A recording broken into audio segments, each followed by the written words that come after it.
All right. Yeah, I got it.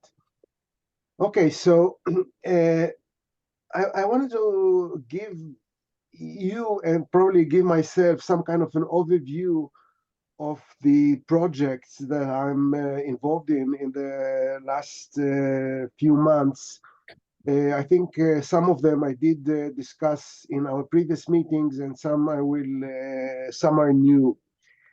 Uh, I will I want to elaborate on one of them, the play that is called Heine, about the poet Heinrich Heine, and but I will deal with it at the end. So I will briefly discuss three other projects, and then elaborate on Heine, which I think we will find a better common language about.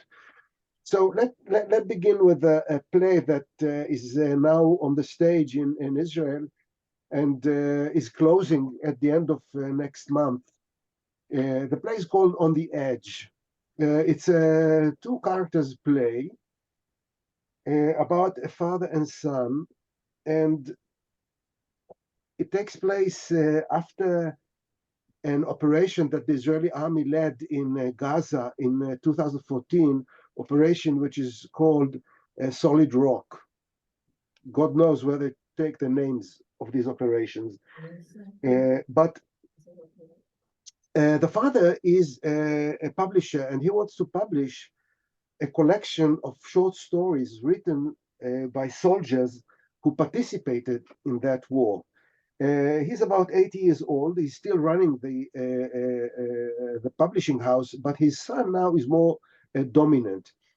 His son also participated in that operation and was wounded there and suffered a strong trauma there. And he refuses to publish the short stories. And as a matter of fact, the play is mostly about the role of literature in our life. The play is about what kind of experience the anthologies, this anthology of short stories will create in the public. Can it influence? What kind of discourse it can create? And for the father, it is very important to publish the short stories. And the son uh, refuses because he's afraid that the short stories will cause him an awakening of the trauma, not only for him but for those who suffered traumas in that operation. His fear is that the discussion of these stories will awaken the trauma in them. So that is the I think most of the argument, but for the father, the strong process is the realization that the literature that he trusted as an instrument to change people, that this literature that he believed in lost its power. Lost its power. There are no more. The readers are not are turning to other options, and literature has become less important vehicle as he was used to. So that is vaguely the story of this play, and I think as we are closing it now, I think it's really a wonderful show. Very very good actors. We have two very good actors, and it's a very moving play. So that's one. The second one is the Eichmann trial, which I discussed earlier in our previous meetings. And there's some interesting development with that play is that the National Opera in Bucharest is going to do an opera based on the play. So, and now I'm actually I'm seeing them this week, and we will negotiate and we will uh, discuss the schedule, and we'll see how a play that tends to be an opera, how do they write a libretto out of such a verbal, complicated play. We'll see. I have no idea, but I'm excited about it, and I will see. So maybe there is an opera next year, maybe. The Eichmann trial is a play. I would discuss it from the point of view of the main character, the protagonist of the play, who is the prosecutor in the trial of Adolf Eichmann. You know, Adolf Eichmann was caught in Argentina by the Israeli Mossad in 1960, was brought to Israel, and then there was he stood trial from 1961 in 1961. But the interesting thing about the, you know, it's a big event, huge event. How do you concise shot such a big event into 2.5 hours play? You know, that's something that you have to make choices. What do you discuss, and who are the witnesses that you put in the play? There were 110. In the reality, there were 110 witnesses. You cannot put 110 witnesses in a play, so you have to choose few. But the idea was that I want to give the play or the event another perspective. And the perspective that I chose was the role of the judicial system in a progressive country. And I found out, you know, that in every society, the role of the judicial system is to protect human rights. If in 1931 or 1933, the judicial system in Germany was able to stand against the regime, then the sanctions against the Jews were impossible, because the role of the judicial system is to protect human rights. So for me, the play is mostly about that, about how did the, and of course, you know, now in Israel, we are facing exactly the same phenomena, that the government wants to weaken. The government wants to weaken the judicial system. This is what they call the judicial revolution. They want to weaken the judicial system in order to be free to act against the law, actually, against the law.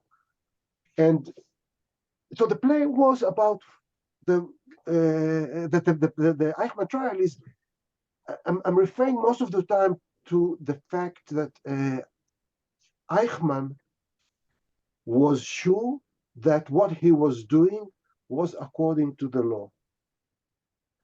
He was sure that the fact that no one around him objected to the sanctions against the Jews, it meant that these sanctions were correct.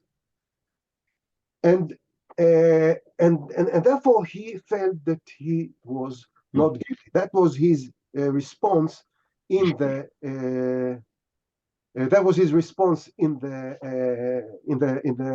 trial, actually. And as I said, I wanted to look at the play from the point of view of the protagonist, the prosecutor Gideon Hausner, and for him the objective was to show that you need a strong you need a strong judicial system in order to prevent sanctions which do not go along with human rights, and to make it a universal conclusion. He is, of course, prosecuting Eichmann, but he wants to look at the state of affairs in the current world and to prevent war crimes in any other society as well. And he tries to, therefore, he tries to make the trial not only against Eichmann, but against every society that loses or weakens the power of the judicial system. And there are obstacles First of all, the German government is not interested in the trial, in the Eichmann trial. The German government is not interested at all in the Eichmann trial, because this is 1961.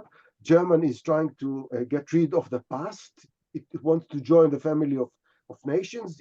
Germany is not in. Adenauer, the chancellor, is not interested that the Holocaust will be discussed, and they tried. The Germans tried to put sanctions on Israel because of the trial. And the first sanction is because they want to achieve three things. One is that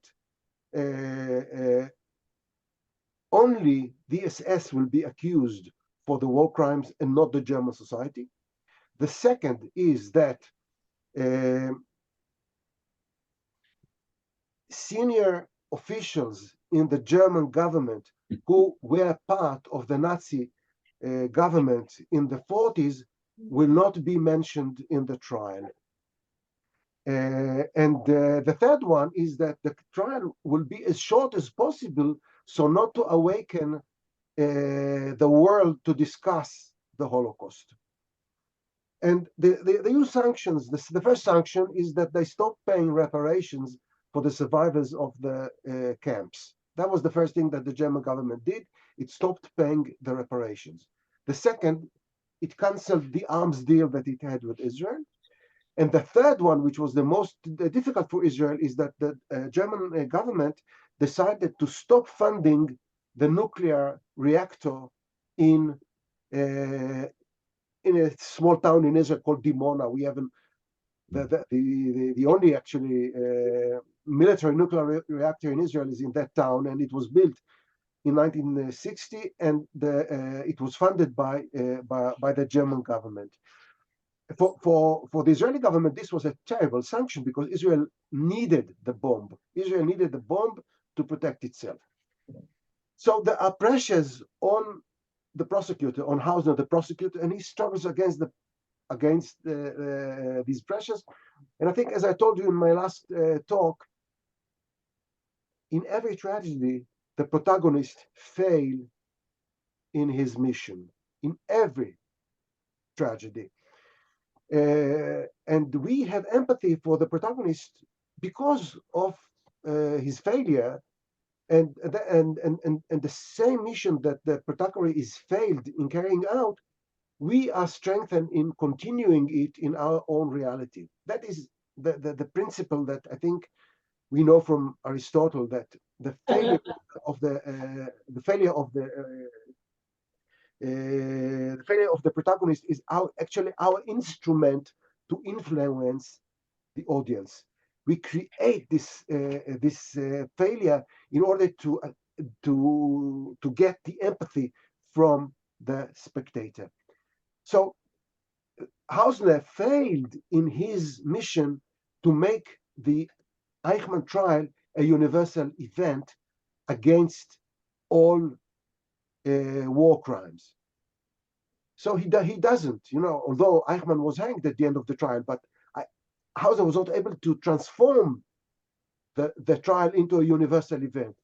And we have empathy with him, and I think the audience will understand that is the lesson of the play, that we must support any power that tries to fight against war crimes. So that's Eichmann trial. That is the second play. The third play is a play that we begin rehearsals in exactly a month, actually, in Habima, the National Theatre. It's a play about the Yom Kippur War of 1973. Yom Kippur War in 1973 was a war between Israel and two countries in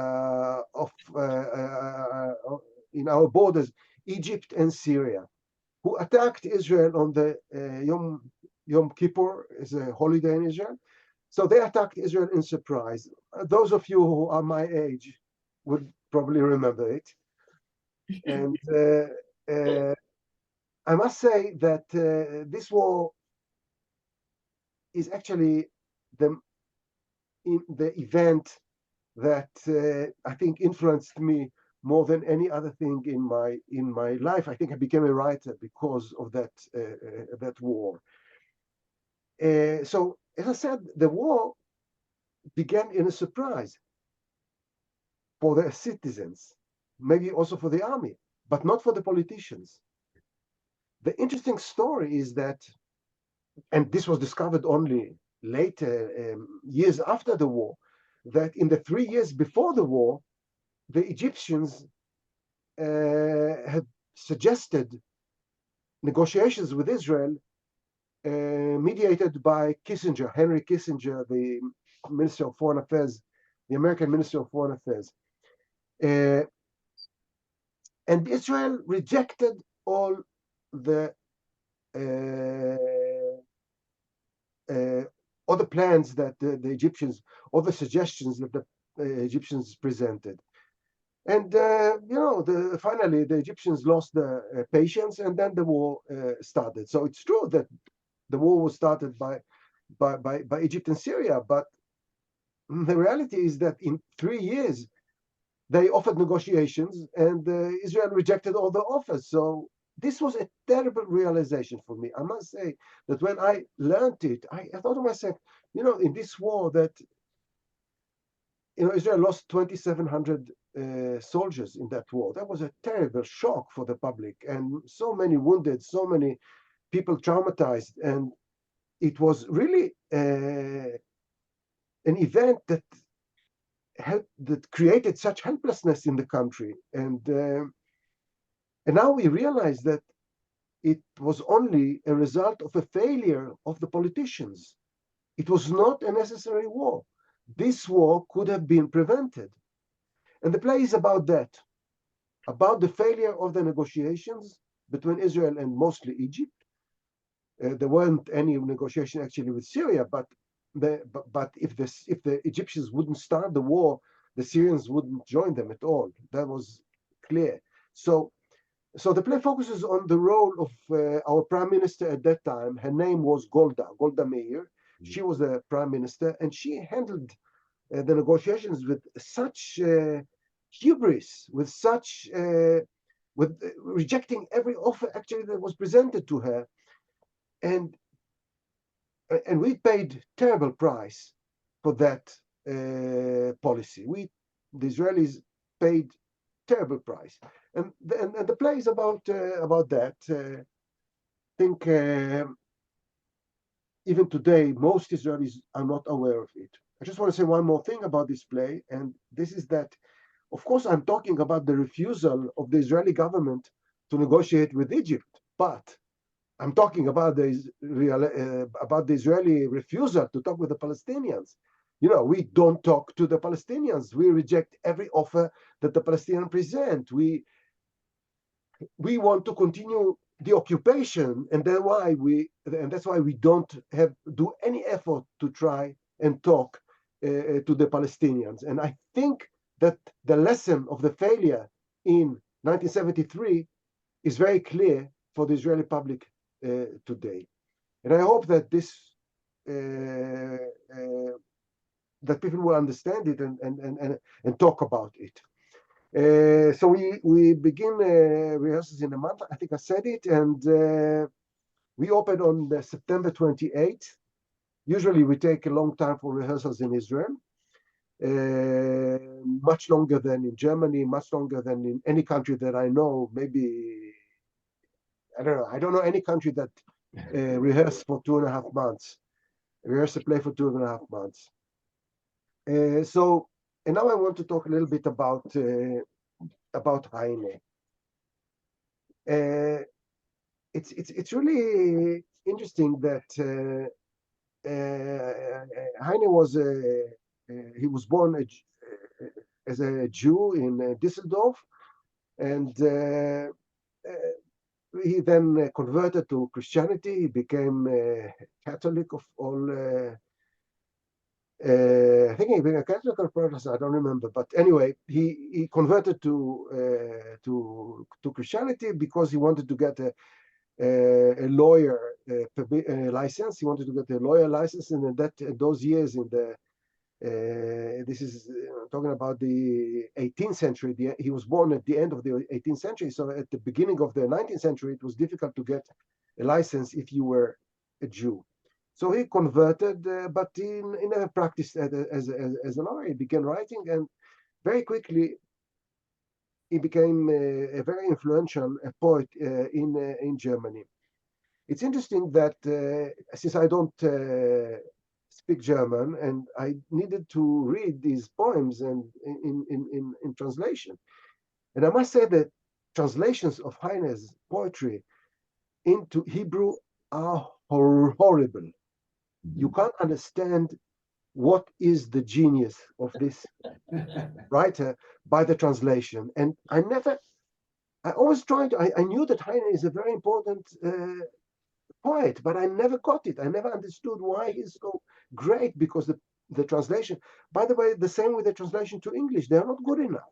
The translation of Heine's poetry to English are not, I'm which is a pity. You know, one day when I was very young, I thought I would study German only to understand Heine's poetry, but I didn't. So, on the other hand, his prose was translated, and with the prose, it's almost okay. It's not a good translation, but you can understand. You can understand the language. You can understand the humor. You can understand the themes. So as a reader of Heine, I focused more on his prose than on his poetry. And very quickly, I realized that Heine is a very, very important political writer,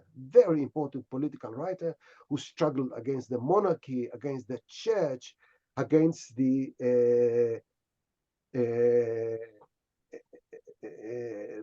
regime in Prussia, in Germany, and for that reason, he had to leave Germany. He had to run away because he feared that he will be either put to trial or even executed.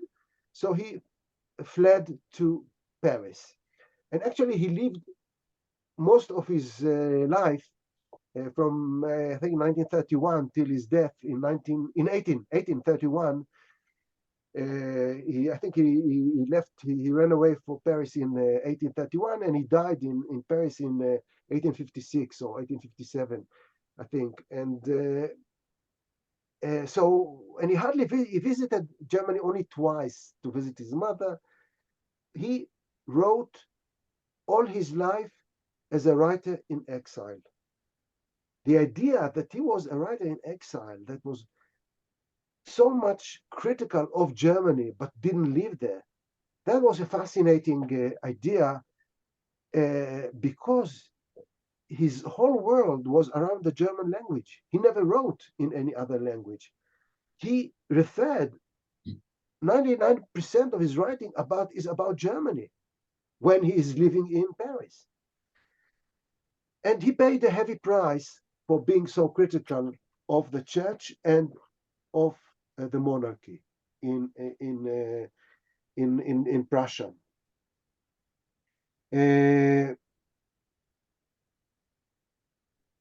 That made it very difficult for him to survive, because he needed to publish in Germany. There's no reason in writing if you can't publish it. He needed a publisher. He needed a way to sell to market his books, to reach the German audiences. That was also very, very difficult. And he struggled for years to have partners. The main partner was his publisher Wilhelm Kempe, that believed in him almost until the end. And so the play is about a writer, a poet or a prose writer, who is dedicated to create a change through his writing. There's one line in the play that maybe you remember it, Madeleine. We all do. He says, I want to write poetry that will make people better, And if people are better, they will make Germany better. The world. better. They will make the world better, right? Yeah, for me, that is a very, very strong line, because I must say that's why I write. I write to make people better, and Motti, yes. And hopefully, yes. Yesterday we found out that this is the absolutely central sentence in your play. Say it again. That this is the most important sentence in your play. Oh yes, did you? Yeah. I like the sentence very much. I think it's yeah, I like that sentence, and it was very important for me to write it, because it gave justification for all the mistakes that he does in the play. He does many mistakes. I'm not talking about his inability to control his relationship with women, about his inability to shut up. Actually, that can't shut up. This is a man that can't close his mouth. So and on the other hand, he plays games with a king. He flatters the king. Of course, he lies to the king all the time. But and he's he's a nice man. He's funny. But on the other hand, his values are, we can have doubts in his other values. But that's very human. And I think that is the package. It's a package. You want to take Heine as a great poet, you have to take him as a man without principles. Except one. He has no principles except one. So I'm not saying that I don't have principles. That is not true. I do have principles, and I don't have the courage that Heine has, and I don't have probably the charisma that Heine has as a person. He was probably. When you read about him, you see he was still very charismatic, even when he was on his deathbed. He was very sick in his last years, and even on his last in these last years, where he was so sick, almost paralyzed, he still had that charisma.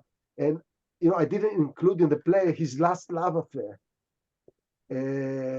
with a young girl. She was only 19. He was very old, very sick, and he had an affair where he was hardly able to move, and he still had an outburst of love for that 19 years old woman, whom he called Mush. I don't know what it means. What it means in German, Mush, but that was the nickname that he gave her. So what do I want to achieve in such a play? And I think that is, then I will open for questions, but what do I want to achieve in such a play? So first of all, again, it's about the power of literature, the power of poetry, the power of prose. And the story that I'm telling is about a person who dedicated all his life to writing, hoping that he will change the world. And he can't. He can't change the world. The world remained ugly as it has always been for him. And he fails. Although he's writing all the time until his last days, he was still writing, still publishing, attacking, the monarchy, attacking the church. And then at the end of the play, he attacks God. God is the whom he doesn't believe in. He doesn't believe in God, but he still attacks his presence in our civilization. And that all these attacks, all these observations about the social structure that creates such a terrible world, all these attacks are in vain. It doesn't succeed. It doesn't change. The church is still strong. The monarchy is still strong, and God is still strong as ever. But what do we, the audience, get from it? We see the struggle. we also want to live in a better world. We also want to be better people. We also want that if we become better people, we will be able to change, to make the world better. And that's why we have such a strong empathy for Heine. We have such strong empathy because we also, as I said, we also want to live in a better world. And the empathy that we have for him is in spite of the characteristics that we don't like. That is very important. Not every characteristic, or not every characteristic in the play that Heine has is a good one. We have doubts, we don't like it, what he's doing here, what he's doing there, you know. But the main thing is his struggle to make the world better for us. We can't ignore it. We can't ignore it. And at the end of the play, I think we will come out of the theater